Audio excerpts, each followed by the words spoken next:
সময় যখন খারাপ যায় তখন কতভাবেই খারাপ যায়। এক সপ্তাহের উপরে আমার কফিল ম্যাডাম দোকানে আসে না। রিয়াদ গেছিল সফরে, আজকে হঠাৎ আসছে, আইসা দেখে আমার দোকানের মধ্যে চেয়ারের মধ্যে বসে আমি জিমাইতেছি। কাজ নাই, কাস্টমার ছিল না। তো আমার বলতেছে লেখিনতে জ্বালান কেললে, আমি রাগ করছি।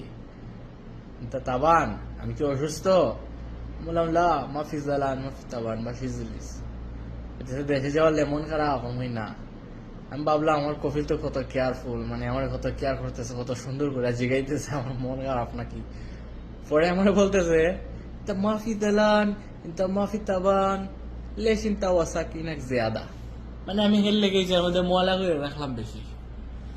ভাই 2 দিন ধরে মনে করে যে জায়গা পরিষ্কার করতে পারি না, মানে মন মানুষ খেতে ভালো না, কিতা করতাম কিতা না, মাথায় কাজ করে না আইডি নষ্ট হওয়ার পর, বুঝছেন। একটা অবস্থায় আছি, ভাবলাম সুযোগে সবাই সৎ ব্যবহার করে না করিল কি, যদি বলো দিয়ে আসে তাইলে 1000 রিয়াল ফাইন মারবো। সরকারি নিয়ম আছে, কারণ দোকান ফাই পরিষ্কার রাখা লাগে। আর আমি আমার দোকানে দুলাবালি ফরালেও দেই না, ফাই পরিষ্কার রাখি সবসময়, কারণ ফুলের দোকান, গিফটের দোকান, একটু সুন্দর তাহলে কাস্টমার পছন্দ করে। যাই হোক, আপনারা কি আর বলবেন বলেন।